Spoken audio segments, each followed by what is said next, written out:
नमस्कार, मैं रूपा रजक सदनामा की ओर से आ गई हूँ लेकर दिनांक 30 अगस्त 2024 का संपादकीय लेकर, जिसका शीर्षक है लेबर पार्टी कितनी लेबर समर्थक है, जिसे लिखा है हमारे संपादक महोदय जितेंद्र जितांशु जी ने। आज का हमारा विषय लेबर पार्टी को लेकर है कि वे कितने हद तक समर्थक है। अर्थव्यवस्था सामाजिक कल्याण की एक अधिक व्यापक प्रणाली है, जिसमें लेबर पार्टी को समर्थक देना अति आवश्यक है। और कैसे पार्टी के पारंपरिक समाजवादी दृष्टिकोण को समृद्ध समाज के अनुकूल बनाया जाए, खासकर उद्योग के राष्ट्रीयकरण के सवाल पर लेबर पार्टी के लोग विभाजित थे। आज का हमारा विषय इसी संबंध में है और जानते हैं आगे क्या कहते हैं हमारे संपादक महोदय। समयांतर पत्रिका के अगस्त अंक में एक लेख छपा है, दक्षिण पंथ का वैश्विक उभार। इसके लेखक है मुकेश असीम। वे इंग्लैंड की लेबर पार्टी के बारे में लिखते हैं।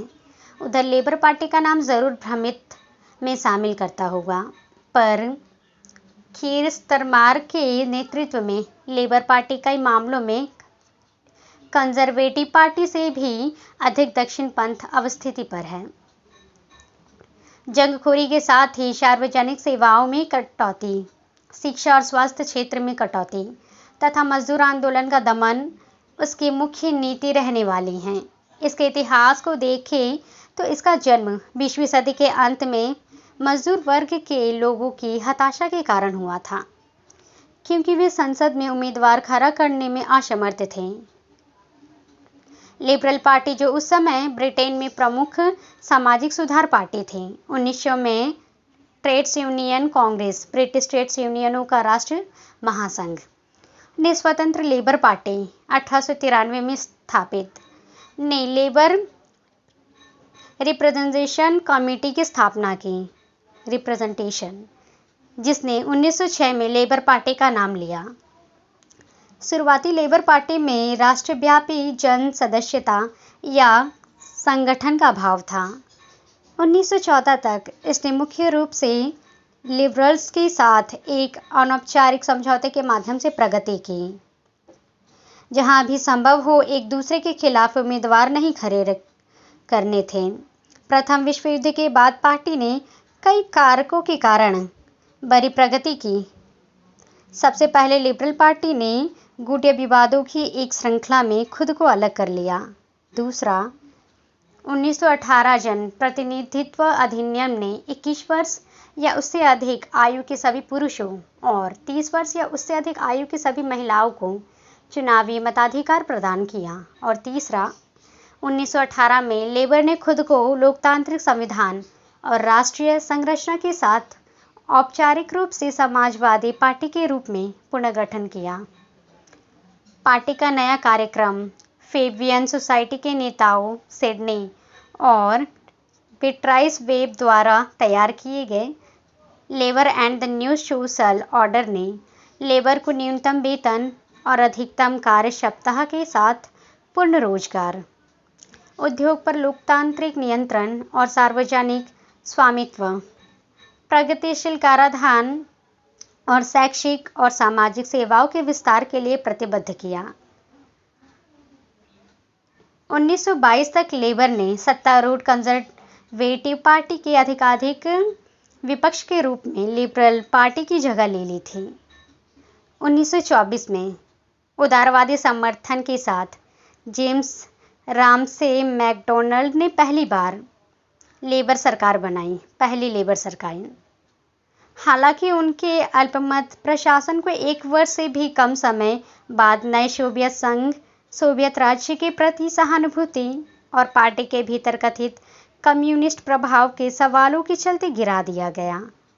1929 के चुनाव में लेबर संसद में सबसे बड़ी पार्टी के रूप में उभरी, हालांकि इसमें फिर से समग्र बहुमत नहीं था और इसे उदारवादियों के साथ गठबंधन सरकार बनाना पड़ी। 1931 में पार्टी को अपने इतिहास के सबसे गंभीर संकटों में से एक का सामना करना पड़ा, जब विदेशी बैंकों से ऋण प्राप्त करने की शर्त के रूप में सार्वजनिक व्यवस्था और सार्वजनिक व्यय में कटौती की मांगों का सामना करते हुए मैकडोनाल्ड ने अधिकांश लेबर अधिकारियों की आपत्तियों की अवहेलना की और कंजर्वेटिव और लिबरल के साथ गठबंधन सरकार बनाई। आगामी चुनाव में लेबर का संसदीय प्रतिनिधित्व 288 से घटकर 52 हो गया। पार्टी 1940 तक सत्ता से बाहर रही, जब लेबर मंत्री विंस्टन चर्चिल के नेतृत्व में युद्धकालीन गठबंधन सरकार में शामिल हो गए। 1945 के आम चुनाव में शानदार वापसी की, जब उसने 393 सीटें जीती और हाउस ऑफ कॉमन्स में 146 सीटों का समग्र बहुमत हासिल किया। अधिकांश टिप्पणीकारों ने इस जीत का श्रेय मतदाताओं की सामाजिक सुधार के लिए जबरदस्त इच्छा और आर्थिक मंदी और बेरोजगारी के अंतर युद्ध युग की वापसी से बचने के दृढ़ संकल्प को दिया। प्रधानमंत्री के नेतृत्व में मैक्लेमेंट एटली के अनुसार अगले 6 वर्षों की लेबर सरकारों ने युद्ध के दौरान हस्तक्षेप की राज्य के हालिया अनुभव के आधार पर मिश्रित अर्थव्यवस्था, सामाजिक कल्याण की एक अधिक व्यापक प्रणाली, राष्ट्रीय स्वास्थ्य सेवा सहित और पूर्ण रोजगार की खोज के प्रति प्रतिबद्धता के आधार पर युद्ध के बाद की राजनीतिक सहमति का निर्माण किया। हालांकि युद्ध के बाद की आर्थिक सुधार धीमी साबित हुई और 1950 के चुनाव में लेबर का बहुमत घटकर 5 रह गया। 1951 में इसने कंजर्वेटिवों के हाथों सत्ता खो दी। 1950 के दशक के दौरान इस सवाल पर किया क्या और कैसे पार्टी के पारंपरिक समाजवादी दृष्टिकोण को समृद्ध समाज के अनुकूल बनाया जाए, खासकर उद्योग के राष्ट्रीयकरण के सवाल पर। लेबर पार्टी के लोग विभाजित थे। वेबनाइट्स एक अधिक समाजवादी आर्थिक नीति और संयुक्त राज्य अमेरिका पर कम निर्भरता चाहते थे। संशोधनवादियों का नेतृत्व पार्टी नेता के रूप में एटली के उत्तराधिकारी यूगल गेट्सकेल ने उद्योग के राष्ट्रीयकरण की प्रतिबद्धता को छोड़ना चाहा। लेबर पार्टी 1964 तक सत्ता में वापस नहीं आई। हैरोल्ड विल्सन, जो 1970 तक प्रधानमंत्री थे, विल्सन ने तकनीकी सुधार की रणनीति, व्यापार और श्रमिक नेताओं के साथ कॉरपोरेट संबंधों और संकेतक आर्थिक नियोजन की एक प्रणाली का पालन करके ब्रिटिश की संक्षिप्त सापेक्ष आर्थिक गिरावट की समस्या को हल करने का प्रयास किया, जिसमें सरकार ने अनुमानित वृद्धि की दिशाओं में आर्थिक विकास को सुविधाजनक बनाने का प्रयास किया। पार्टी ने 1974 से 1979 तक फिर से सत्ता संभाली, पहले विल्सन के अधीन और फिर जेम्स कैलाघन के अधीन। अक्टूबर 1974 के चुनाव में लेबर का संकीर्ण 5 सीटों वाला बहुमत कार्यकाल के दौरान कम हो गया, जिसे पार्टी को लिबरल पार्टी के साथ लिब-लेब समझौता करने के लिए मजबूर होना पड़ा। यद्यपि एक छोटे से बहुमत से बाधित लेबर पार्टी ने विवादास्पद नीतियों को आगे बढ़ाया, जिसमें यूरोपीय समुदाय में ब्रिटेन की निरंतर सदस्यता और स्कॉटलैंड और वेल्स में विघटन का समर्थन शामिल था, जिसे 1979 में जनमत संग्रह द्वारा अस्वीकार कर दिया गया था। अंततः विल्सन कैलाघन के वर्षों द्वारा अनुकरणीय उदारवादी सामाजिक लोकतांत्रिक दृष्टिकोण ब्रिटेन की पुरानी आर्थिक समस्याओं और लेबर के अपने ट्रेड यूनियन सहयोगियों के साथ बिगड़े संबंधों की दोहरी चट्टानों पर ढह गया। 1978 से 79 के असंतोष की सर्दी के बाद, जब ब्रिटेन को ट्रेड यूनियनों द्वारा कई बड़ी हड़तालों का सामना करना पड़ा, तो मार्गरेट थैचर के नेतृत्व में कंजर्वेटिवों ने पार्टी को सत्ता से बाहर कर दिया। इसके बाद लेबर ने काफ़ी आंतरिक उथल-पुथल का दौर देखा।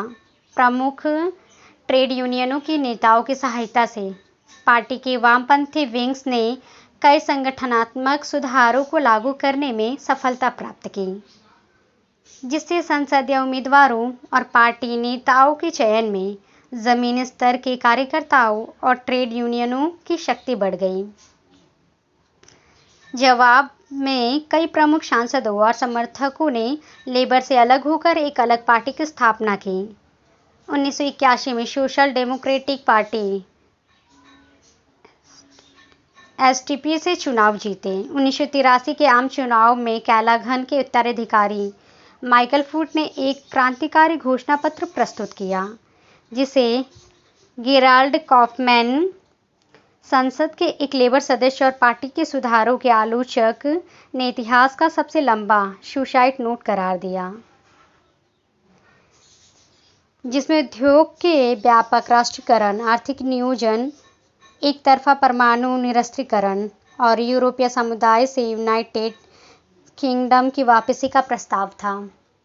इसका परिणाम 50 से अधिक वर्षों में लेबर की सबसे खराब राष्ट्रीय चुनावी हार थी। उस वर्ष के बाद में फूट की जगह ले ली गई नील किन्नौक, वामपंथी साख वालों के एक राजनेता, जिन्होंने लेबर को एक विश्वसनीय राष्ट्रीय चुनावी ताकत के रूप में फिर से स्थापित करने की दिशा में काम किया। किन्नौक की आधुनिकीकरण प्रक्रिया, जिसमें पार्टी की नीतियों का पुनर्मूल्यांकन और ट्रॉट्स्कीवादी विंग्स, मिलिटेंट टेंडेंसी सहित चरमपंथियों का उन्मूलन शामिल था, ने लेबर के चुनावी पुनरुद्धार में योगदान दिया। लेकिन 1987 और 1992 के आम चुनावों में कंजर्वेटिवों को उनके शासिका बहुमत से वंचित करने के लिए पर्याप्त नहीं था। फिर भी पार्टी नेता के रूप में किन्नौक के उत्तराधिकारियों जॉन स्मिथ 1992 से 94 और टोनी ब्लेयर 1994 से 2007 कार्यक्रम और संगठनात्मक परिवर्तनों की एक श्रृंखला में पार्टी ने मिश्रित अर्थव्यवस्था को फिर से अपनाया, यूरोपीय एकीकरण के लिए अपना समर्थन घोषित किया, अपनी अलोकप्रिय एक तरफा परमाणु निरस्त्रीकरण नीति को छोड़ दिया, अपने संविधान के खंड को फिर से लिखा जो इस उद्योग की सार्वजनिक स्वामित्व के लिए प्रतिबद्ध करता है, और संवैधानिक सुधारों की एक नई श्रृंखला पर गंभीरता से विचार किया, जिसमें विचलन, मतदान सुधार और हाउस ऑफ लॉर्ड्स का सुधार शामिल है। इसका कुछ भाग ब्रिटानिका से लिया गया। आमीन। तो ये था दोस्तों हमारा आज का संपादकीय। कल फिर लौटेंगे एक नए विषय, एक नए संपादकीय के साथ। तब तक के लिए